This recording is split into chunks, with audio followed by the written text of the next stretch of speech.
So, yeah, welcome everybody to Meet an Expert. And I'm just so excited today to hear from Dr. Ariel Schwartz. I've been following her content for a very long time, and especially when I was going through, long COVID myself, Dr. Ariel Schwartz. And once again, I just say thank you so much for coming to our group. This means so much to us, and I really appreciate it. And I know our community does as well. So I'm going to let you kind of take a better introduction to you. I know that you're a psychologist. I know that you're a yoga expert. I know that you are really great in the polyvagal world and know all about that. And you do somatic practices and trauma work. But maybe you want to say a little bit more about that. And I'll just let you take it from there. Thank you so much. Thank you, Ellen, and hello, everybody. It's really, really lovely to be here. It feels even lovelier after that beautiful meditation that just allowed us to drop in. And thank you. It felt good to be on the receiving end of a practice. The A little bit about my background and what I'm coming in fresh from for today, which I'm rather excited to bring to you something that even feels new, and I'm still integrating a lot of information.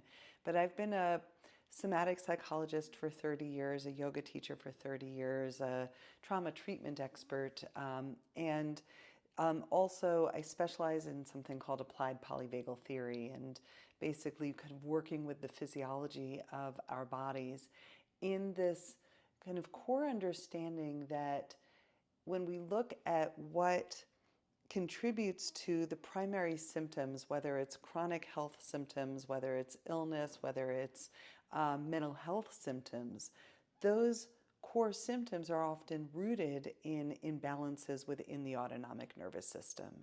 And so when we look at rebalancing the autonomic nervous system, and I'll define a little bit more of that as we go, that becomes a kind of transdiagnostic way of treatment, in a sense that when we address those imbalances in the autonomic nervous system, we are simultaneously also capable of addressing post-traumatic stress, chronic illness, inflammation, where kind of anxiety, depression, fatigue, all of the layers that I think can contribute to the symptoms that also show up with long COVID. And so I wanted to speak a little bit to some of the research, and the part that I'm excited to bring to you today is that I just came back from the Polyvagal Institute conference, which was down in Florida. And being at that conference, a few of the other speakers that were there, in addition to myself, we were kind of all speaking about the vagus nerve and its role in healing. And maybe even more specifically, how do we stimulate the vagus nerve to create that optimal balance of the autonomic nervous system? So I'm going to try and take what we might think of as complex science and make it really, really robustly understandable, like really easy to just grasp, and maybe more so apply in your own day-to-day. I love that you ended your practice with the cyclic sighing, or the physiological sigh. It's one of the practices that I teach on a regular basis, and one of those reasons being that it's so deeply beneficial for that reset of the nervous system. Before I go into a little bit of science, followed by some practices together, I wanted to share a poem. And if any of you have ever practiced with me before, you already know this. And if you're new to me, you will now know this, that I love to bring poetry into my teachings. There's a way in which it invites us to come from the heart, and also perhaps to not get too bogged down by the science. So this particular poem is called Inviting Spaciousness, and it's by Rosemary Watola Tromer. She says, "Today, when the heart is a small, tight knot, I do not try and untangle it. I don't tug on the strings in a desperate attempt to unravel it. I don't even wonder at how it got so snarled. Instead, I imagine cradling it cupping it with my hands like something precious, something wounded, a bird with a broken wing. I don't even wonder how my heart got so snarled, how it ended up in that tight knot. Instead, I imagine cradling it, cupping it with my hands like something precious, something wounded, a bird with a broken wing. I cradle my heart like the frightened thing it is. I imagine all of the other hearts and imagine them being held in love. And I breathe. I breathe and feel. I breathe and feel how the breathing invites a spaciousness. I breathe and let myself be moved by the breathing as I open and soften. I open and soften, and nothing changes, and everything changes.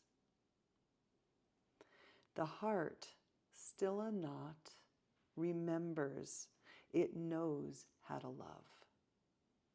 The heart, still a knot, remembers it knows how to love, and it knows it is not alone.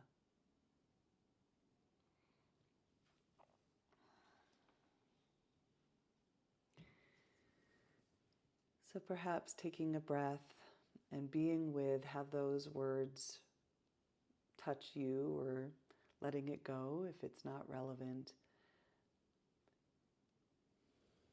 It's hard to hear me, huh? Is that true for others? I'm just taking in Marcy's comment there. I'm going to make sure my mic Yes, is a little bit. a little bit. Okay, good to know. I'm going to do something that will help with that.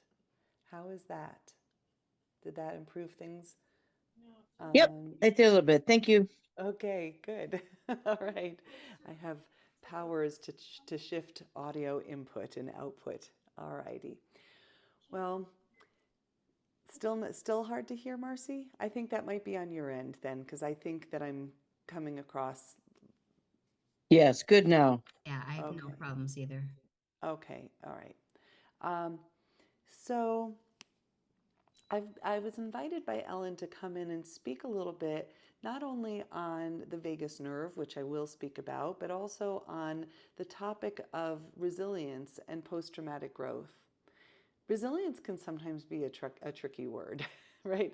Like when we're not responding resiliently, I think that sometimes we might use that word resilience against ourselves. Why couldn't I be more resilient? What was wrong with me? When our bodies are not robustly responding with resilience, or what we might call adapting well in the face of adversity, your body is actually doing the best job it knows how to do to protect you. So it's hard to imagine that all of that attempt to protect you could sometimes make you feel really awful. But given the way that trauma is held in the nervous system, and when I use the word trauma, chronic illness is a form of trauma, right? The experience of how that gets held in the nervous system is that the nervous system starts to retune itself to bias itself towards any potential threat. And our nervous systems start to identify the felt sense in your body and perhaps overly biased towards that too is a threat. So the threat becomes not what is outside of you, but our nervous system starts to respond to what's happening inside of you as a threat, even if you're actually safe enough now. And that's kind of the tricky thing, kind of maybe broadly speaking, but with chronic illness, but certainly um, with long COVID, is that there are ways in which our nervous system has kind of recalibrated itself into a chronic threat response.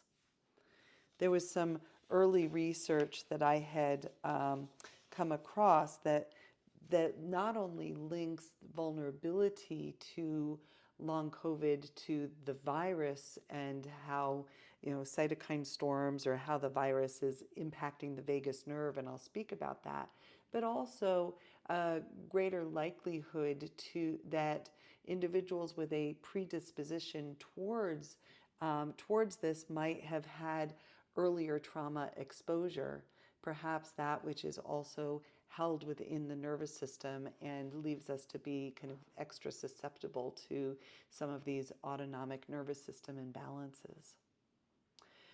There was a research article that came out a few years ago that spoke about how the COVID virus links itself to the vagus nerve and that it makes the body think that it's under attack, even when you're relatively safe now. That's pretty tricky, right? And the key questions that we want to understand is, how did the nervous system get stuck? Right? When we look at what is the health of our autonomic nervous system, it's the ability to transition quite easily, quite fluidly between states of sympathetic and parasympathetic presence. And I want to define that a little further. When we think of our sympathetic nervous system, the sympathetic nervous system is that which moves us in the world. And sometimes we only think that our sympathetic nervous system is a fight-flight response or a threat response.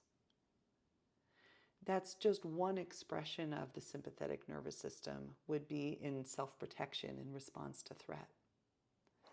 But we also deeply need our sympathetic nervous system for an overall sense of well-being. Because our sympathetic nervous system is what allows us to also feel energized, empowered, joyful, and playful. It's also one of the biggest losses that I think accompanies any form of chronic illness, and certainly long COVID, is that we lose the ability to tap into the sympathetic system and to find joy there. In fact, because there's so often a kind of post-exercise malaise, or there's a fatigue response after any kind of exertion or overexertion, that window of exertion gets very, very tight, that it can lead us to actually feel fearful of exertion, fearful of the elevated heart rate or the mobilization of our bodies, because we're afraid that we'll have the crash. Anyone relating to this? Yeah. Definitely. Yeah, definitely. Thank you. Yeah. And so part of how we, if we look at the two branches of the autonomic nervous system, I've just been speaking about the sympathetic system and, ideally how we can reclaim that ability to mobilize without the negative repercussions. The other side of our autonomic nervous system is the parasympathetic system. And ideally, that allows us to go into a rest and digest or relaxation response. But there's also an imbalanced expression of the parasympathetic. And that can take us into a kind of shutdown, collapse, being stuck in fatigue, being stuck in low energy, an urge to isolate and get small. And that is probably also a somewhat familiar state of we're not going into the resting of the parasympathetic, but it's like we've fallen off the cliff or we've dropped off into the abyss. And the kind of part of the healing of the autonomics, of the autonomic nervous system, is to actually start to reclaim in subtle form, and then hopefully over time in a more robust form, the ability to move between sympathetic and parasympathetic without getting stuck in the imbalanced expression of either. There was your science. How are we doing with that? Good.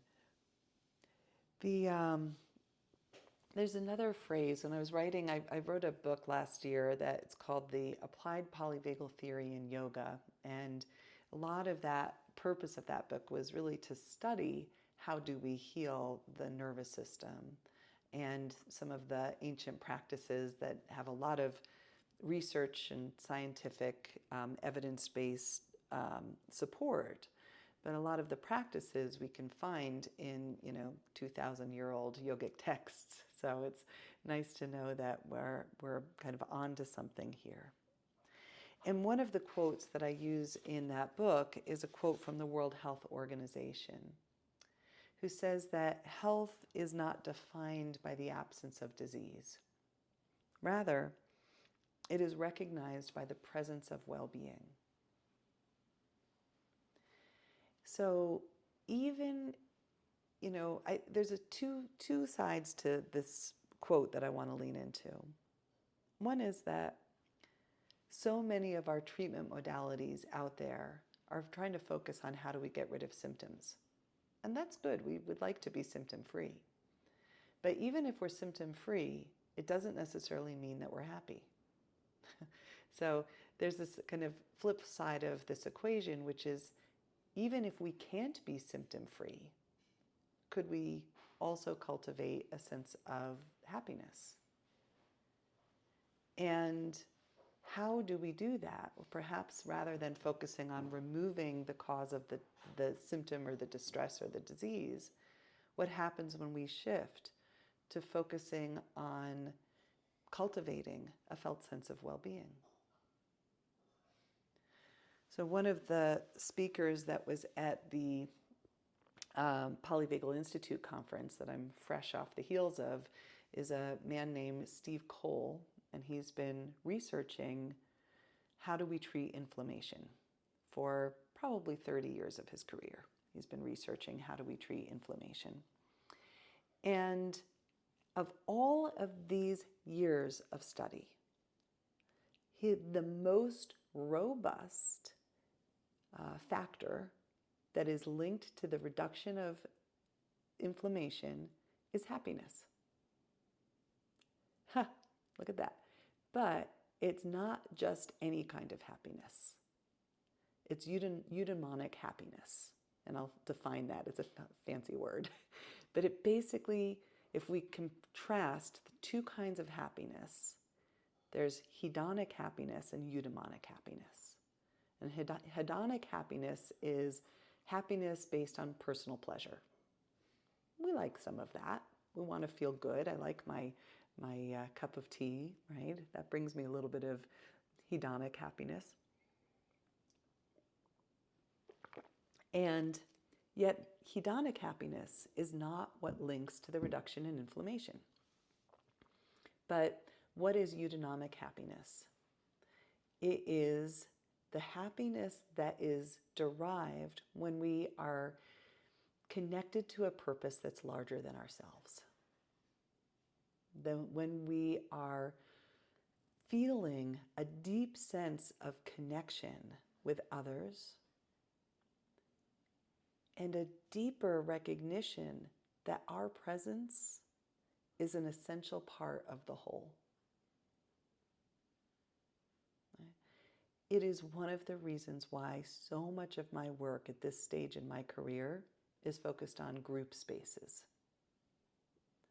And, I'll just give a shout out here to Ellen and what you've created, because we absolutely need group spaces to feel a deeper sense of belonging, and especially when our nervous systems have reduced that in ways in our lives that have kind of led us to feel more isolated or separate or less of a contribution to the world around us. And I think spaces like this remind us that our contribution is not always measured by what we do. Yeah. that our contributions or sense of meaning or purpose are much more of a presencing ourselves and to recognizing that you have a depth of importance because you exist.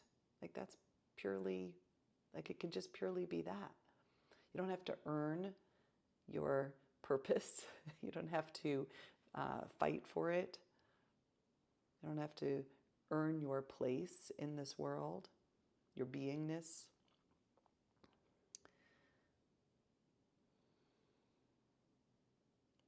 And I do think that we all like to feel important, like that we have import, that we have a reason that is of value to others, right?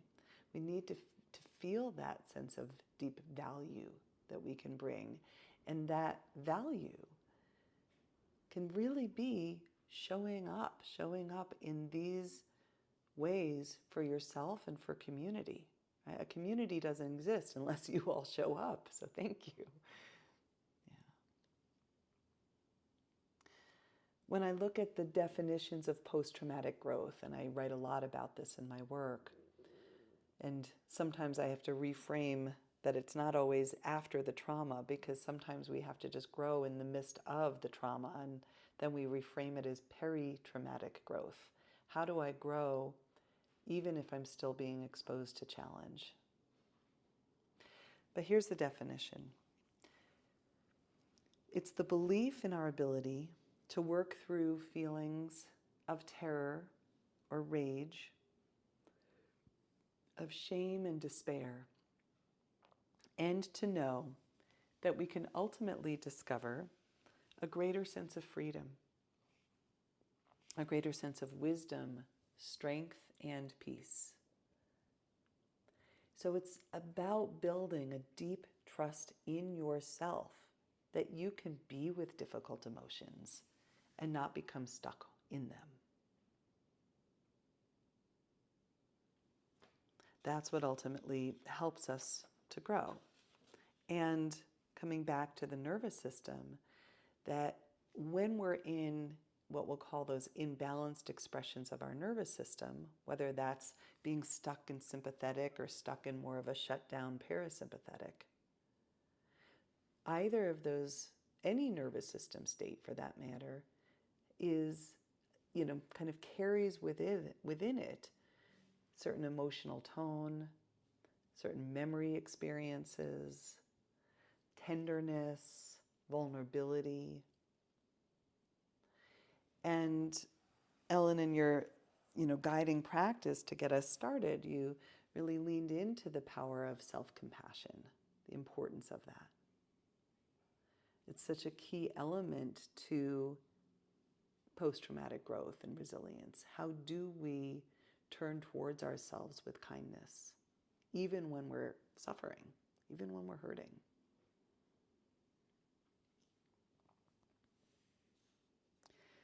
So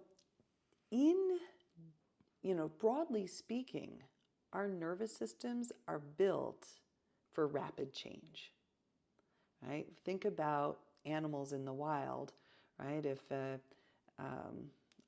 rabbit is out there and all of a sudden hears a rustle in the bushes, and it could be a fox, that rabbit is very quickly going to go into a freeze, right? It's going to very quickly alert itself to its surroundings, high sympathetic internal vigilance, but the body is sensing what's going to happen next, right? And let's say that it's a little mouse that comes out from behind the bushes that made that rustle. The rabbit will reassess quite quickly, shake something off, and off it goes, right? So ideally, our autonomic nervous system and us as humans can also quite rapidly recalibrate itself. That's kind of what we're built for. And what happens with post-traumatic stress is basically the nervous system gets stuck in a state. Sometimes we get stuck in a few states and we can move between, being stuck in that freeze sympathetic and then the exhaustion on the other side of it. And then the question becomes, how do we signal back to our nervous system that we're safe enough now so that the nervous system can do what it's built to do, which is bring us back into regulation? And generally what we're creating or cultivating is a kind of nervous system agility. We want to reclaim nervous system flexibility so that we are no longer stuck in the inefficient or imbalanced states. Remember that your body, in taking you to those imbalances, has been doing the best job possible to try and protect you. Right? So I think sometimes we can feel a little angry at our bodies. Anyone?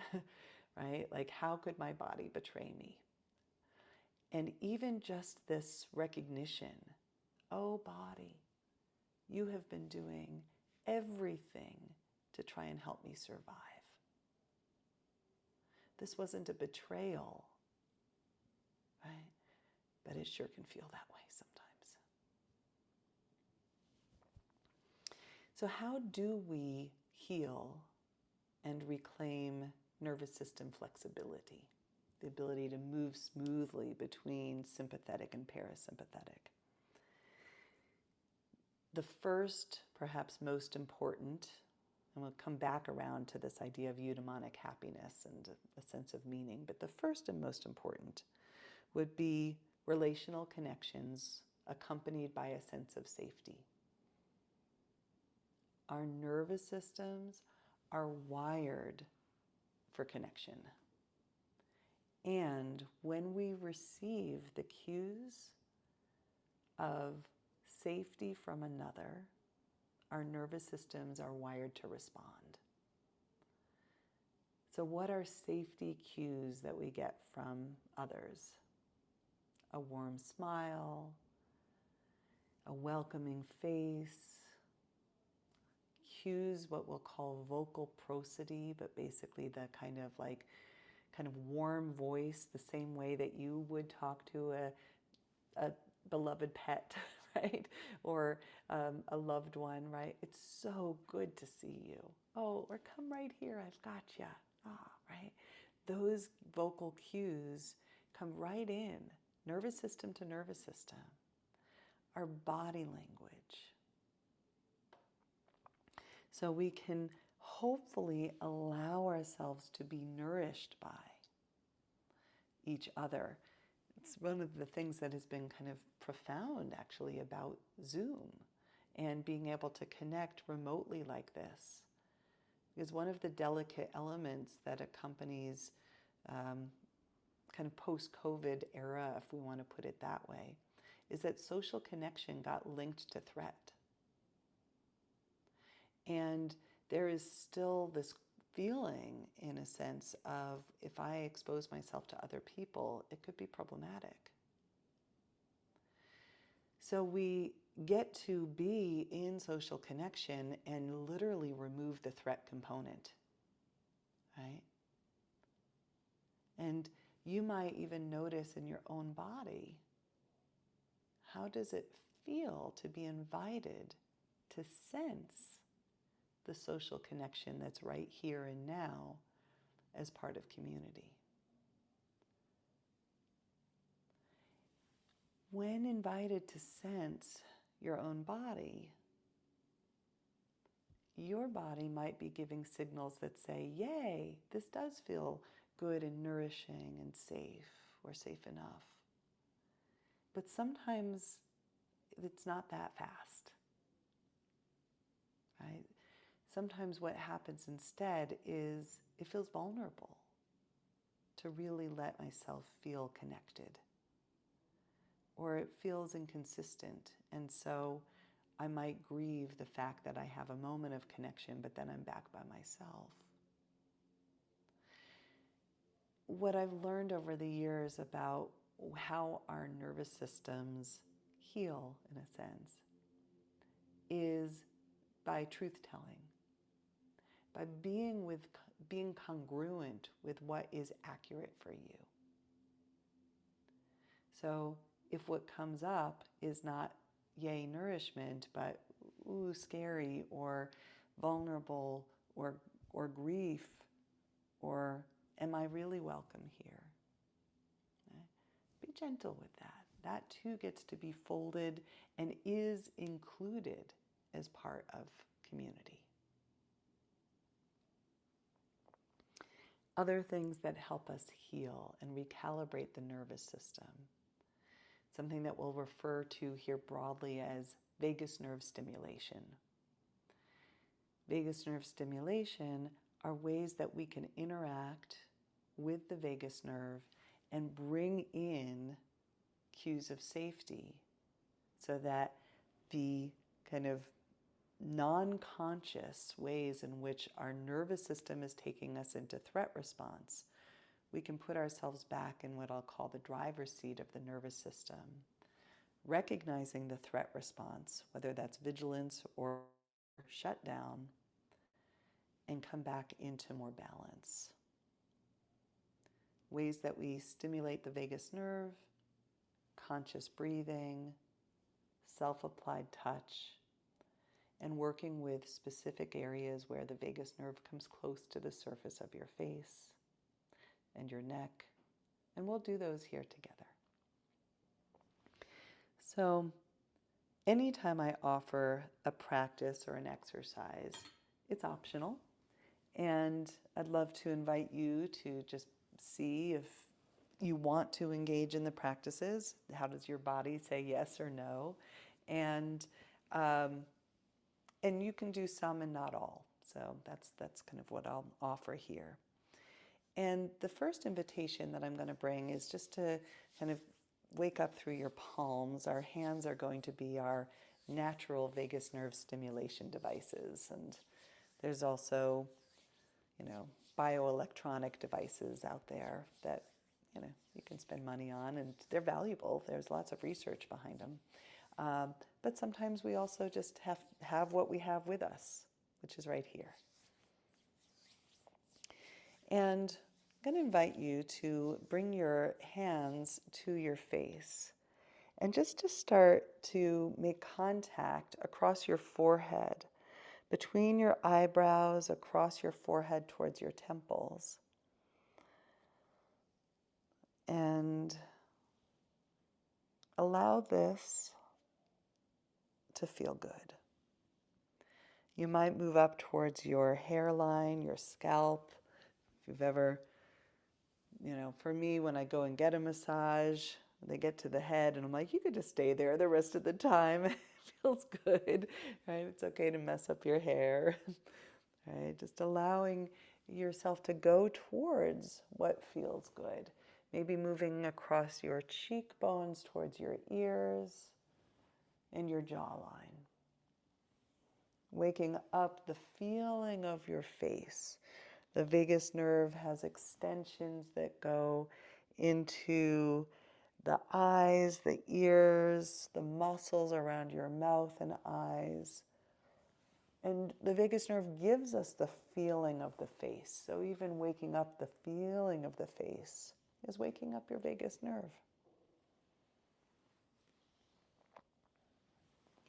And we're going to get a little more specific with our touch. So I'm going to invite you to now just work with your fingertips and to come into the space between your eyebrows and to move up, down, slightly out or in, and just get very specific with this area here that many of us are familiar with. And if you are prone to headaches or inflammation in this area, you might go with a very light touch, right? Just acknowledging, yeah, this is a tender spot. Vagus nerve works closely with the trigeminal nerve that wraps around your eyes, gathering feedback about whether we feel safe or threatened. And then taking your fingertips from that very specific area And then one more time, just sweeping across the tops of your eyebrows outward towards the edges of your eyes. You can again kind of roll your fingers at your temples.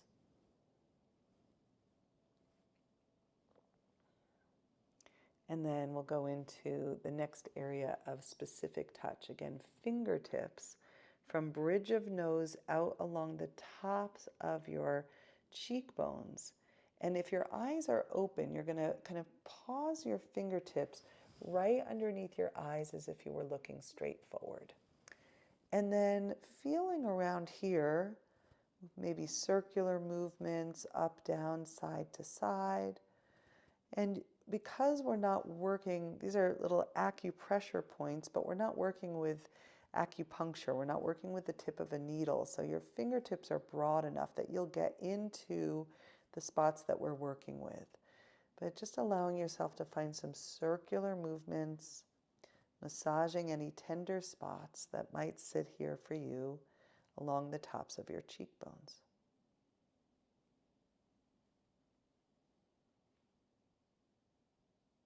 Beautiful.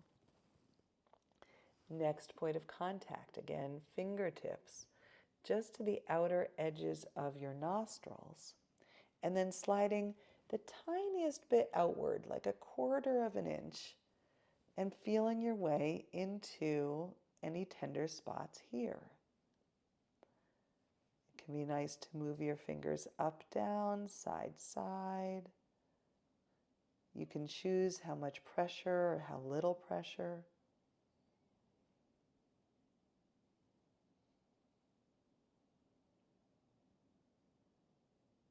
Good. And then sliding your hands underneath your cheekbones out towards your ears. Arriving at your ears, we have a bit of cartilage in front of the ears called the tragus. And I'll invite you to take your fingertips and give that a little bit of a squeeze. You can just allow that, again, to feel good. So the tragus and the areas of the ears that we're going to work with are considered to have 100% vagal fibers. Some of the vagus nerve stimulation devices clip on right here. We're just kind of giving that a little bit of natural stimulation. You can also use fingertips. And this is now the area around the ear canal. That's called the concha of the ear, like the conch shell. And you can, it's tricky if you've got very long pointy fingernails, but if you can get in there with your fingers, go for it. And beautiful.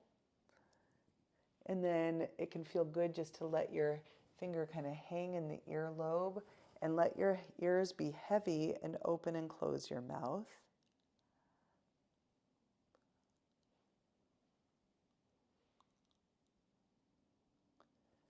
And our next one here is for the jaw. Take your fingers like peace signs this time. And in front of and behind your ears, a little bit of self-applied massage right here.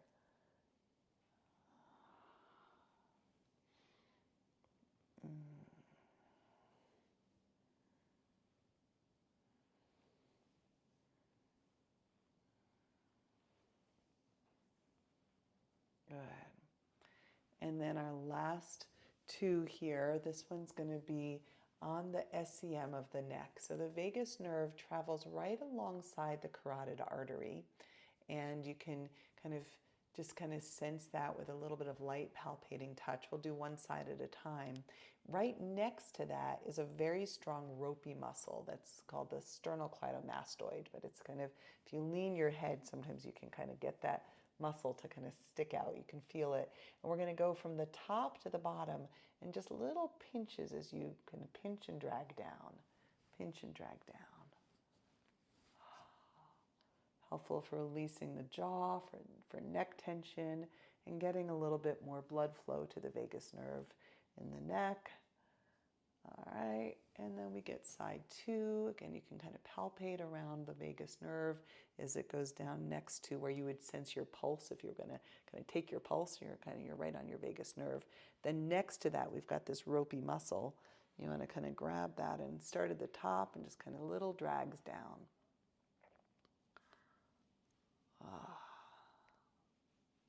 Sighs and sounds are welcome. Apparently, I needed to go, right? So just let whatever, And then our last little bit here is to come around to a little self-hug and to move downward, shoulders to elbows.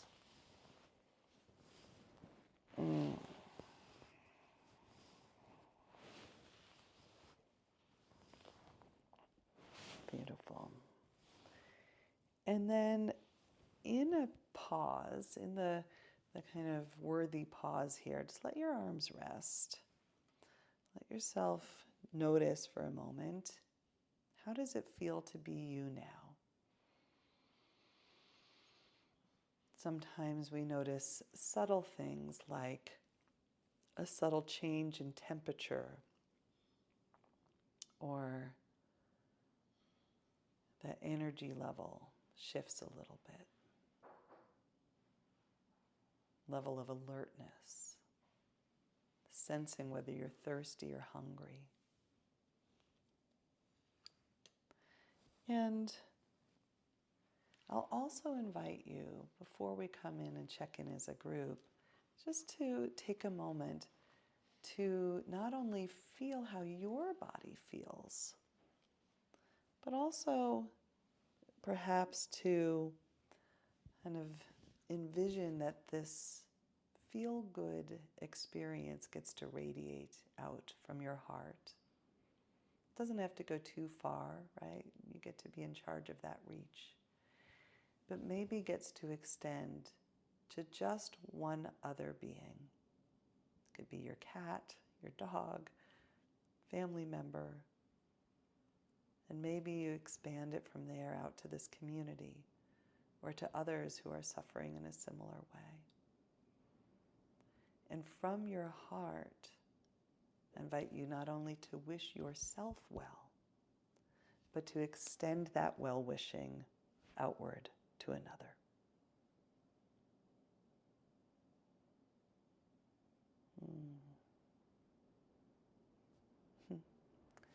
With gratitude, let's take in just a little bit of community connections. I haven't been tracking the chat, but yeah, thank you so much. There is a question on there, and if anybody does have questions, we're going to be having just the chat. I'll ask your questions there, because sometimes live it goes, it's just a different. So if you have a question, just ask on the chat.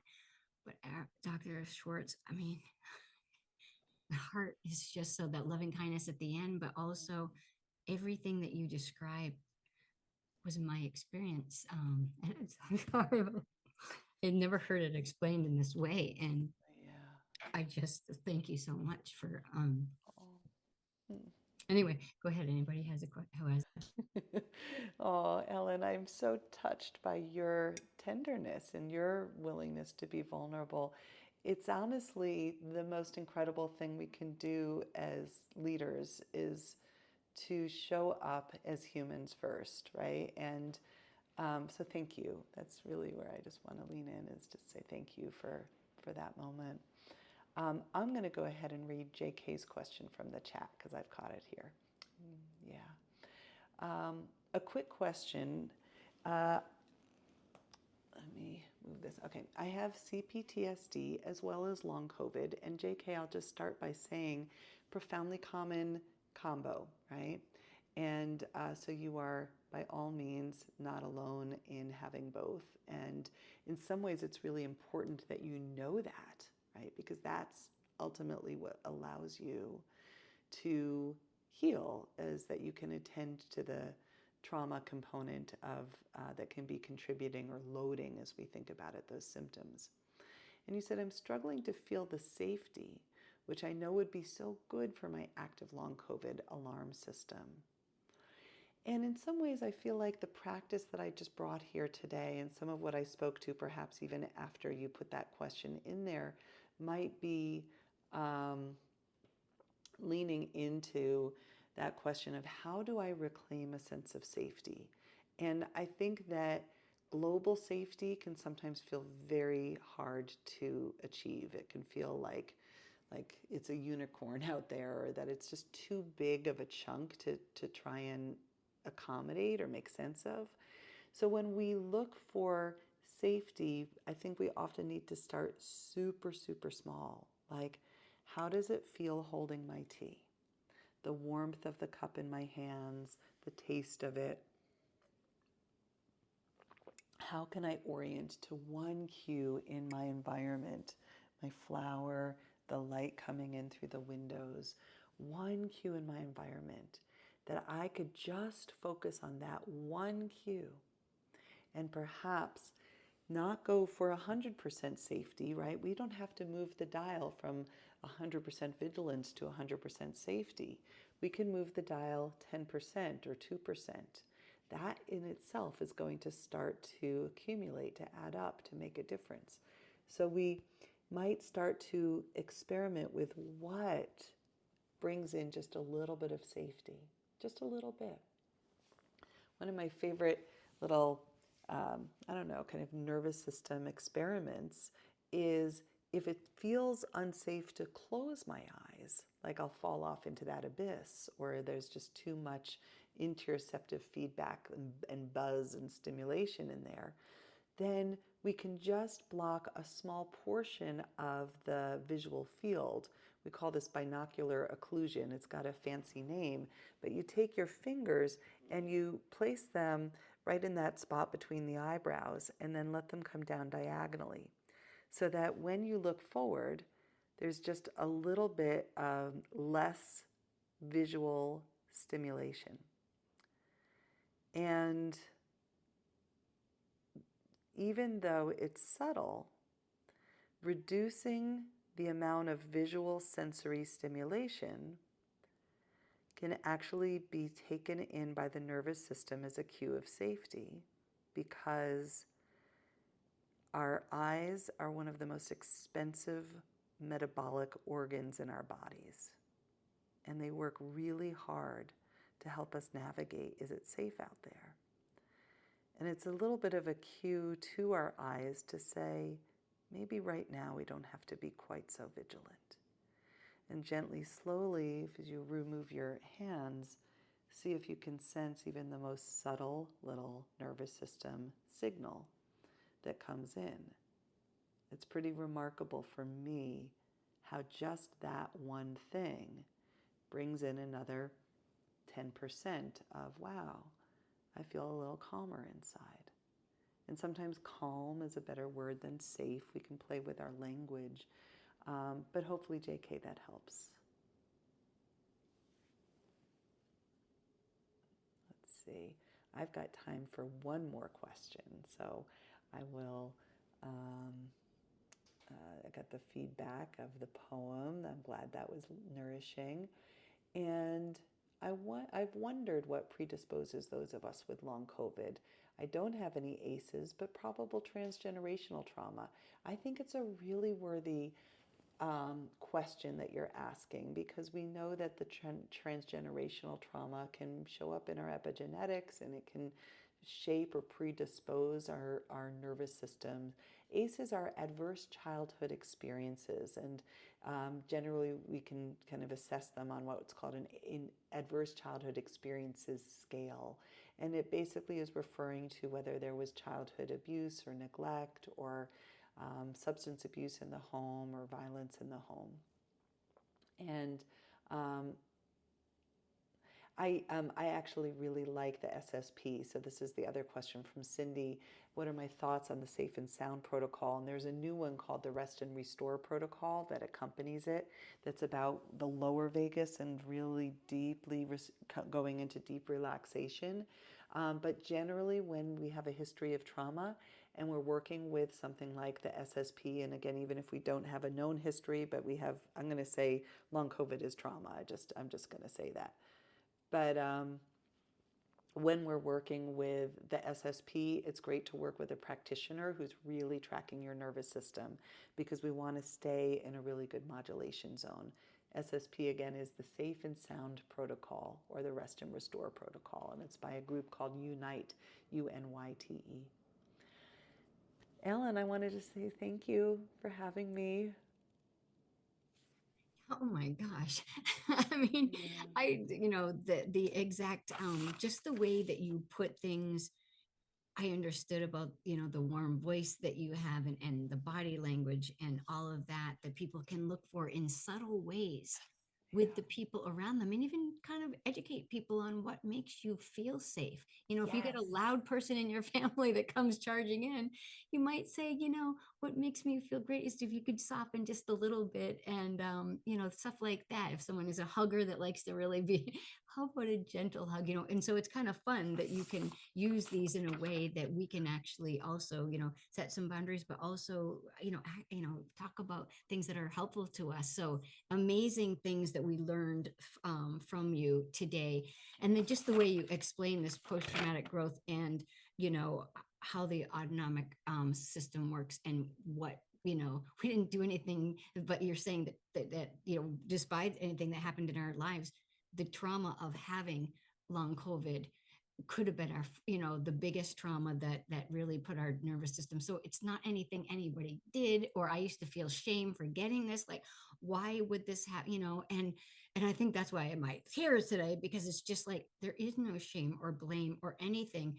It's just that we got dysregulated, but there's a way of re-regulating with this gentleness, with this, and it's kind of everything against what I learned about the harder the better, and that's why sometimes it's hard to wrap our heads around this. But when you do this, and I finally learned patience and perseverance for the first time in my life, and in my 50s, this is the way that I found my way out. And you Right. just said it all, and to hear you say that just made me validate everything that had happened. And oh, I just want to say thanks so much. And I just personally, I just think you're just a wonderful person. And I hope someday that I get to meet you, and I hope that our paths cross again. I'm just really grateful. So grateful. Thank you all for having me here. Thank you, Ellen, for inviting me. And there's lots of ways to stay in touch. I'll just put that out there. You can find my work on drarielschwartz.com, or follow on Facebook or Instagram at Ariel Schwartz Boulder. I have YouTube videos of yoga and vagal toning practices, and lots going on. She does all these summits, Yeah. and right, all Yeah. kind. I mean, you're everywhere, and which is so Yeah. cool. But everywhere, but yet you seem to bring this presence with you that is like you're just right here, and Thank that's you. just so rare. And I love it, and it really spoke to me, obviously, today. So I just want to say thanks so much. And all right, Thank carry you. on. I know you're busy, so thanks a lot Speaking for of being everything. everywhere, I'm going to pop into a group. Thank Yep. you. All right. Thank you Bye. all. All right.